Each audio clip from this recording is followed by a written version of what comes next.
Вторая мировая война стала ареной не только военных сражений, но и гонки технологий. Весь мир, охваченный конфликтом, стал свидетелем появления секретных разработок, которые изменили ход войны. Одной из таких технологий стал радар, разработанный в Великобритании. В 30-х годах 20 века ученые начали эксперименты с радиоволнами, и к началу войны радарные системы уже начали использоваться для обнаружения вражеских самолетов на больших расстояниях. Это дало британским ВВС возможность перехватывать бомбардировщики и истребители, защищая свои города от разрушительных налетов. Не менее важной была разработка германских инженеров – реактивного самолета Месяц-262. Этот самолет, ставший первым в мире серийным реактивным истребителем, был способен развивать скорость, недоступную для обычных поршневых машин. Он мог вылетать на перехват вражеских бомбардировщиков и истребителей, что придавало немецким войскам значительное преимущество в небе. Но даже этот технологический прорыв не смог изменить исход войны, так как производство этих машин было слишком ограничено. Секретное оружие также включало в себя разработки, касающиеся ракет. Немецкие ученые, как Вернер фон Браун, работали над ракетами Фау-2, которые на тот момент были первым в мире баллистическим оружием дальнего действия. Эти ракеты достигали высоты более 100 миль и могли поражать цели на расстоянии более 150 миль. Хотя на тот момент они использовались не так широко, как следовало бы, их потенциал в будущем стал основой для космических исследований. Военные также начали применять технологии шифрования для защиты своих секретов. Японцы использовали шифры, основанные на древних японских системах письма, чтобы скрыть свои планы и стратегию. На стороне союзников, работающие на Энигме, немцы считались непробиваемыми, однако советская шифровка Гитлер привела к успешным операциям и победам, в том числе в битве за Сталинград. Важным элементом войн стали и технологии производства. В Соединенных Штатах Америки была запущена программа «Манхэттен», которая вела к созданию атомной бомбы. Проект собрал лучших ученых мира и стал единственным в своем роде в истории. Хотя сам процесс разработки держался в строгой тайне, его результаты стали поистине разрушительными. Таким образом, секретные разработки не только стали значительным вкладом в военные действия, но и оставили заметный след в технологии и науке. Они открыли новые горизонты, которые неоспоримо повлияли на будущее. Но что, если все это было лишь частью более запутанной игры?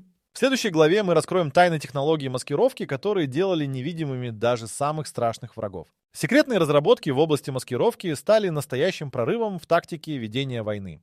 В условиях Второй мировой войны, когда каждый шаг противника мог стать решающим, технологии, позволяющие скрывать свои силы, приобрели особую значимость. Одна из самых известных технологий маскировки, разработанных во время конфликта, была система «Глобус», которая использовалась для создания иллюзии невидимости объектов на поле боя. Эта система основывалась на использовании специальных материалов, отражающих свет, что позволяло скрывать военные укрепления и технику от глаз противника. Не менее важную роль в маскировке играли и другие хитрые методы. Например, британцы применяли так называемую псевдостраницу, используя макеты танков и самолетов. Эти муляжи располагались в стратегически важных местах, чтобы обмануть врага. С помощью таких уловок немцы часто отправляли свои войска на ложные цели, не подозревая о настоящем расположении союзников. Это позволяло британским силам ловко маневрировать и избегать столкновений. Говоря о призрачных технологиях, нельзя не упомянуть и о камуфляже. На поле боя использовались не только стандартные цвета, но и сложные узоры, которые помогали технике сливаться с окружающей природой. В частности, советские танки были окрашены в зеленые и коричневые тона, позволяя им незаметно передвигаться по лесистым территориям. Это значительно усложняло задачу для немецких снайперов и авиации. Однако маскировка не ограничивалась лишь внешним видом техники. Ведущие умы той эпохи работали над созданием технологий, способных подавлять радиосигналы противника. Так, например, советские инженеры разработали специальные устройства, которые могли блокировать радиопередачи, что делало невозможным для врага передачу команд и получение информации о перемещениях войск. Это создавало дополнительные трудности для немецкой армии, которая в значительной степени полагалась на радиосвязь. Одним из самых необычных проектов, связанных с маскировкой, стал проект «Фантом». Этот план, разработанный в Соединенных Штатах, заключался в создании специальных приборов, которые должны были создать иллюзии целых армий. Например, с помощью этих технологий можно было бы создать обманные радиосигналы или даже визуальные иллюзии, вводя противника в заблуждение. Хотя проект так и не был реализован в полном объеме, его идеи стали основой для дальнейших разработок в области военной технологии. Не стоит забывать и о влиянии погоды на маскировку. В тумане и плохих погодных условиях военные могли скрывать свои передвижения. Так, в битве под Сталинградом густые туманы позволили советским войскам неожиданно атаковать позиции противника. Эта стратегия показала, насколько важна была маскировка в сочетании с природными условиями. Таким образом, технологии маскировки, применяемые во время Второй мировой войны, стали неотъемлемой частью стратегии ведения войны. Эти секретные разработки дали возможность сражающимся на разных фронтах использовать элементы хитрости и обмана, что в итоге могло переломить ход сражений. Но как именно технологии влияния на сознание использовались для манипуляции и контроля, и каким образом они стали частью психологической войны, мы узнаем в следующей главе. Разработка суперсолдат стала одной из самых амбициозных и обсуждаемых тем во время Второй мировой войны. Военные силы обеих сторон искали способы увеличить физические и психологические способности своих солдат, рассматривая различные методы и технологии. Одна из самых известных программ по созданию суперсолдат в Соединенных Штатах носила название «Проект Рубикон». Эта программа включала в себя комплексные исследования, направленные на улучшение физических характеристик бойцов. Исследователи пробовали различные комбинации витаминов и стимуляторов, чтобы выяснить, как можно увеличить выносливость и силу солдат. На стороне Германии также проводились аналогичные эксперименты. В рамках операции «Тайфун» было разработано новое вещество, известное как первальд, которое предполагалось использовать для повышения боевой готовности солдат. Этот препарат временно улучшал физическое состояние, придавая бойцам дополнительные силы и увеличивая их реакцию. Однако побочные эффекты были катастрофическими. Солдаты часто теряли контроль над собой и становились неуправляемыми. Советское руководство не оставалось в стороне и начало эксперименты с использованием различных анаболических стероидов, чтобы повысить уровень тестостерона у своих солдат. Это давало возможность увеличивать мышечную массу и общую физическую подготовку бойцов. Хотя результаты были многообещающими, эти методы оставили серьезные сомнения у врачей, которые предупреждали о долгосрочных последствиях таких вмешательств. Еще одним необычным аспектом программы «Суперсолдат» стали эксперименты с психотропными веществами. В Соединенных Штатах проводились исследования, направленные на создание суперумных бойцов, способных выполнять сложные тактические задачи. Исследователи изучали влияние некоторых наркотиков на когнитивные функции и пытались увеличить уровень концентрации и решительности у солдат. Эти эксперименты имели свои корни в программах, проведенных в конце 30-х годов, и стали основой для будущих исследований в области улучшения психофизического состояния бойцов. Не менее интересным стало использование технологий, направленных на создание новых форм защиты и улучшение выживаемости солдат. Британские ученые разработали специальные экзоскелеты, которые давали возможность бойцам переносить тяжелые грузы и уменьшали физическую нагрузку. Эти устройства использовали гидравлические системы, позволяя солдатам сохранять энергию и эффективно действовать на поле боя. В то время как одни страны стремились превратить своих солдат в настоящих супергероев, другие фокусировались на создании новых видов вооружения и техники, способных поддерживать их на поле боя. В рамках экспериментов был разработан ряд новых стрелковых систем, которые позволяли вести огонь с большой точностью на длинных дистанциях. Таким образом, технологии, направленные на улучшение боевых качеств солдат, шли параллельно с улучшением самого вооружения. Тем не менее, все эти эксперименты, как правило, оставались в тени, и многие из них никогда не выходили за пределы лабораторий. Результаты исследований часто не соответствовали ожиданиям, что приводило к закрытию программ. Но сам факт того, что подобные разработки имели место, продолжал вызывать интерес и споры среди историков и военных экспертов. Такой подход к созданию суперсолдат поднимал множество этических вопросов. Вопросы о том, насколько далеко готово было зайти человечество ради победы, были актуальны как тогда, так и сейчас. Но как технологии манипуляции сознанием использовались для контроля над солдатами и влияния на их действия, станет ясно в следующей главе. Во время Второй мировой войны разработка новых летательных аппаратов стала важной частью военной стратегии. Каждая сторона стремилась к созданию технологий, которые изменят правила игры в воздухе. Одним из самых смелых проектов стали летающие машины. Эти устройства, иногда называемые летающими тарелками, представляли собой экзотические концепции, которые должны были перевернуть представление о воздушной войне. В Соединенных Штатах Америки группа ученых и инженеров начала работу над проектом, получившим название «Хвольт». Этот проект подразумевал создание аппаратов, способных не только взлетать вертикально, но и маневрировать в воздухе с невероятной скоростью. Прототипы проходили испытания, однако окончательные результаты не были достигнуты из-за технологических ограничений того времени. На стороне Германии была разработана концепция рампа – летательного аппарата с горизонтальным взлетом и посадкой. Эта машина использовала принцип реактивного движения и могла развивать скорость, недоступную для традиционных самолетов. Тем не менее, массовое производство было под угрозой, так как большинство ресурсов уходило на другие военные нужды. Не стоит забывать о советских разработках. В 30-х годах был создан проект «Секретный птицелов», который включал в себя создание экспериментальных моделей, способных к бесшумному полету. Эти аппараты были предназначены для использования в ночных операциях, что давало возможность совершать неожиданные атаки на расположение противника. Однако подобные технологии оставались на стадии прототипов и не успели пройти боевые испытания. Одним из самых интересных проектов стало создание летающего крыла, разрабатываемого в Соединенных Штатах. Эта концепция включала в себя применение аэродинамических форм для достижения максимальной скорости и маневренности. Испытания продемонстрировали многообещающие результаты, однако внедрение таких машин в массовое производство стало невозможным из-за недостатка времени. В то время как эти технологии оставались в тени, на фронтах не прекращались боевые действия. Более традиционные самолеты, такие как истребители Spitfire и Messerschmitt, продолжали доминировать в воздухе. Несмотря на их эффективность, эксперименты с летающими аппаратами продолжались, и они стали основой для будущих разработок. Невозможно не отметить, что эти эксперименты вдохновили множество писателей и создателей фантастики, которые представили эти технологии как нечто уже существующее. Некоторые из идей, которые родились в умах инженерных гениев того времени, стали основой для современных разработок в области авиации и аэрокосмических технологий. Эти летающие машины, хотя и не достигли желаемого уровня боевой готовности, стали символом стремления к инновациям и прорывам. Они открыли новые горизонты в области авиации и повлияли на дальнейшие исследования в этой сфере. Но какие технологии использовались для управления оружием и как они изменили подход к ведению войны, мы узнаем в следующей главе. Вторая мировая война стала временем, когда управление оружием стало важной частью военной стратегии.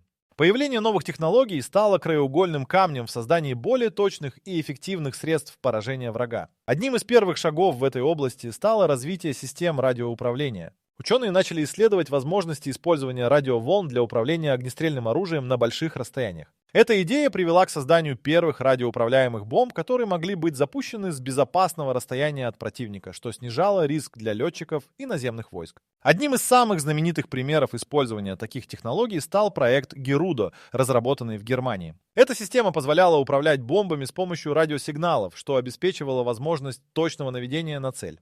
Хотя в конечном итоге эти разработки не были широко внедрены из-за недостатка времени и ресурсов, они стали основой для будущих радиоуправляемых систем. В Соединенных Штатах в ответ на развитие германских технологий была инициирована программа по созданию первых управляемых ракет. Эта программа привела к разработке ракеты «Фейерверк», которая использовала принцип управления с помощью стабилизации полета.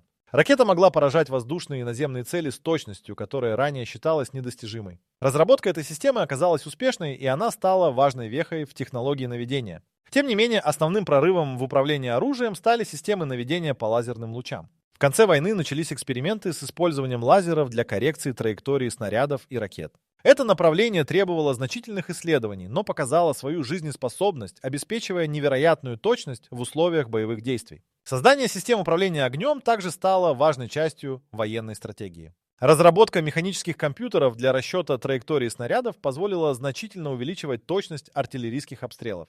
Эти компьютеры использовали сложные формулы и учитывали различные факторы, такие как скорость ветра и расстояние до цели. Это повысило эффективность артиллерии и изменило подход к тактике ведения боевых действий.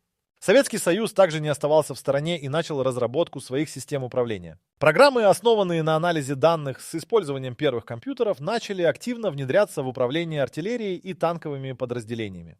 Эти технологии позволили лучше координировать действия и повысить общую эффективность войск. Несмотря на все достижения, многие из этих технологий не успели увидеть боевое применение во время Второй мировой войны. Однако они стали основой для дальнейших разработок, которые появились в послевоенные годы. Основные идеи и принципы, заложенные в эти ранние системы управления, стали основой для создания современных систем наведения и управления оружием, которые используются и сегодня. Таким образом, достижения во Второй мировой войне в области управления оружием стали значительным шагом вперед в военной технологии. Эти разработки открыли новые горизонты в ведении войны и стали основой для будущих инноваций в области военной техники. Но какие тайны и мифы скрываются вокруг ядерного оружия и как это изменило ход войны, мы узнаем в следующей главе. Разработка ядерного оружия во время Второй мировой войны стала одной из самых обсуждаемых и таинственных тем. Проект «Манхэттен», стартовавший в Соединенных Штатах Америки в 1942 году, объединил лучших ученых и инженеров страны с целью создания атомной бомбы. В рамках этого проекта была построена лаборатория в Лос-Аламос, где происходили важнейшие исследования и разработки. Ученые, такие как Роберт Оппенгеймер и Энрико Ферми, стали ключевыми фигурами в этом секретном проекте. В результате их работы в 1945 году была создана первая атомная бомба, известная как Тринити, которая была успешно испытана в Нью-Мексико. Ожидания от ядерного оружия были огромными. Стремление сократить время войны и спасти жизни сотен тысяч военнослужащих стало главным аргументом для его применения. Однако сам процесс разработки и первая бомба были окружены мифами и недопониманием. Многие считали, что ядерная бомба сможет мгновенно решить все проблемы и закончить войну одним ударом. Тем не менее, рутинные испытания и исследования показывали, что эффективное применение ядерного оружия требует не только его создания, но и точного планирования. Применение ядерного оружия против Японии в августе 1945 года стало поворотным моментом войны. Первая бомба была сброшена на Хиросиму 6 августа, разрушив город и унеся жизни более 100 тысяч человек. На следующий день в Нагасаки была сброшена вторая бомба. Эти события вызвали международный шок и стали предметом множества споров. Одни утверждали, что применение ядерного оружия было неизбежным, чтобы заставить Японию капитулировать, другие считали это преступлением против человечности. Мифы о ядерном оружии продолжали развиваться даже после окончания войны. Существовало множество слухов о том, что бомбы были настолько мощными, что могли уничтожить целые страны, или что они использовались только для демонстрации силы. На самом деле, применение ядерного оружия было вызвано сочетанием факторов, включая стратегические расчеты и политические соображения. Обсуждения о том, как и почему были выбраны города для бомбардировки, также вызывали много вопросов. Не менее важным аспектом ядерной программы была разработка последствий для здоровья. В результате атомных взрывов возникли долгосрочные проблемы, связанные с радиацией, которые затронули многих выживших. Так, у людей, переживших взрывы, наблюдались случаи рака и других заболеваний, что вновь поднимало вопрос о моральной стороне ядерного оружия. Также были мифы о том, что ядерное оружие могло спровоцировать глобальную катастрофу, если бы его использовали повторно. Находясь под давлением изучения последствий, ученые начали разрабатывать меры предосторожности и международные соглашения для контроля над ядерным арсеналом. Это привело к созданию новых научных и технических программ, направленных на предотвращение распространения ядерного оружия. В заключение, ядерное оружие, ставшее символом мощи и разрушения, не только изменило ход Второй мировой войны, но и заложило основы для последующих международных отношений в эпоху Холодной войны. Мифы и правда о ядерном оружии продолжают вызывать споры и обсуждения среди историков, политиков и ученых. Эти события оставили неизгладимый след в истории и до сих пор влияют на мир. В следующей главе мы раскроем, как технологии использовались не только на поле боя, но и в психологической войне, служа инструментами манипуляции и контроля над сознанием людей. Психологическая война стала ключевым элементом стратегии обеих сторон во время Второй мировой войны. Участники конфликта понимали, что контроль над сознанием и манипуляция мнением могут стать не менее важными, чем огнестрельное оружие. Использование технологий для воздействия на психику противника стало настоящим искусством. Одна из первых и наиболее эффективных технологий заключалась в распространении дезинформации. На обеих сторонах баррикад применялись поддельные слухи и информация, направленные на дестабилизацию морального духа противника. Психологическая война также охватывала методы, использующие массовые коммуникации. Радио стало важным инструментом пропаганды. Соединенные Штаты и Великобритания активно использовали радиоэфир для трансляции сообщений, направленных на деморализацию германских и японских войск. Эти передачи включали в себя как правдивую информацию, так и тщательно подобранные факты, которые служили для создания негативного имиджа противника. Противник, столкнувшийся с постоянным потоком пропаганды, испытывал растерянность и недоверие к своим командирам. Не менее важным аспектом психологической войны стали листовки, сбрасываемые с самолетов. Эти листовки содержали сообщения о ненадежности врага и призывали солдат сдаваться. В некоторых случаях они содержали даже обещания о том, что сдавшиеся будут хорошо treated. Например, в 1943 году союзники начали широкомасштабные операции по сбросу листовок над оккупированными территориями, что вызвало панику и недовольство среди местного населения и военнослужащих противника. Технологии также использовались для создания визуальных и звуковых иллюзий.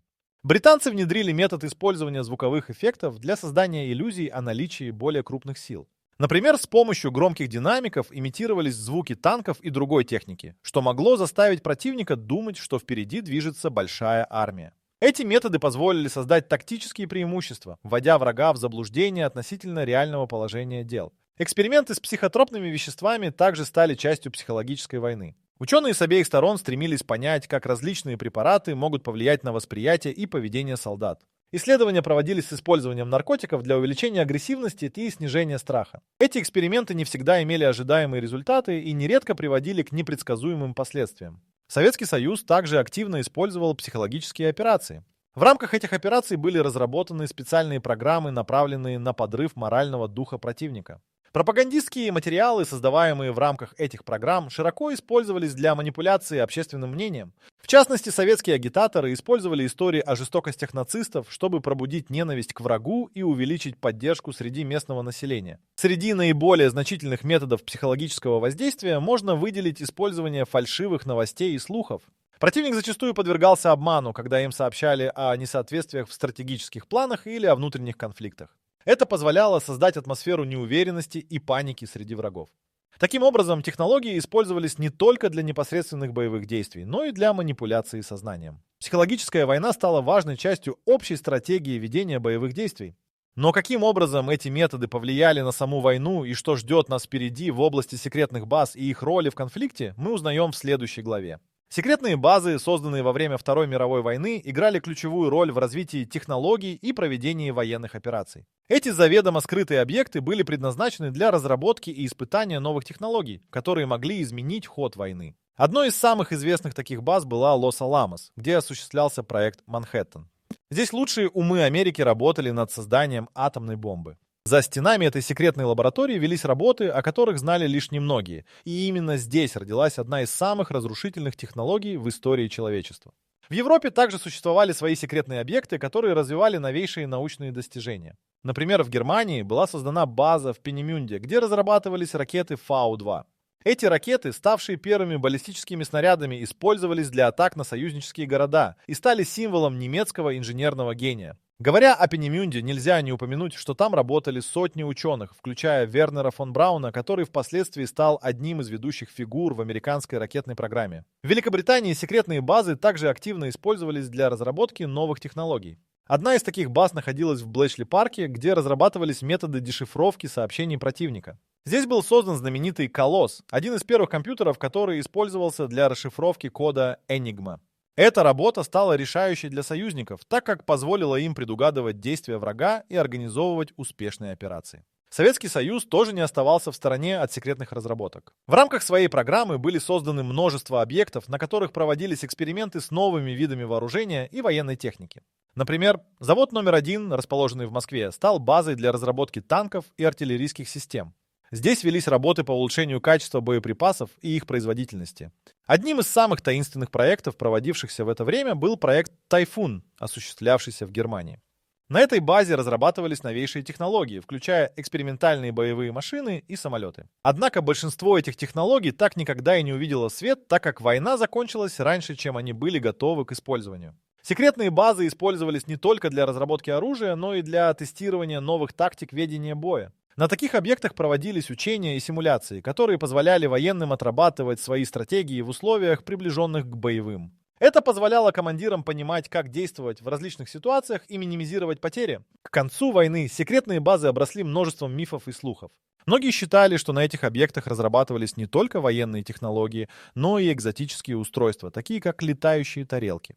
Хотя большинство из этих слухов не имели под собой оснований, они подчеркивали значимость и тайну, окружавшую эти места. Таким образом, секретные базы стали важнейшими центрами инноваций и разработок, которые оказали влияние не только на исход Второй мировой войны, но и на будущее технологий в целом. Эти объекты скрывали в себе множество тайн и достижений, которые в дальнейшем стали основой для многих современных технологий. Но как именно все эти разработки отразились на нашем мире и какие следы оставили в истории, станет известно в следующей главе. Секретные базы, созданные во время Второй мировой войны, стали важнейшими центрами инноваций, которые оказали значительное влияние на ход конфликта. Эти заведомо скрытые объекты служили площадками для разработки и испытания новых технологий, способных изменить правила ведения войны. Одной из самых известных баз была Лос-Аламос, расположенная в Соединенных Штатах Америки. Здесь под руководством Роберта Оппенгеймера проводились работы над проектом Манхэттен, целью которого было создание атомной бомбы. Лаборатория была окружена строгой секретностью, и лишь небольшая группа ученых знала о масштабах происходящих здесь исследований. В 1945 году этот проект привел к созданию первой атомной бомбы, испытанной в Нью-Мексико. В Европе также действовали секретные базы, которые разрабатывали новые технологии. Германия обладала объектом в Пенемюнде, где разрабатывались ракеты Фау-2. Эти ракеты, ставшие первыми баллистическими снарядами, использовались для атак на союзников и представляли собой примеры передового инженерного искусства своего времени.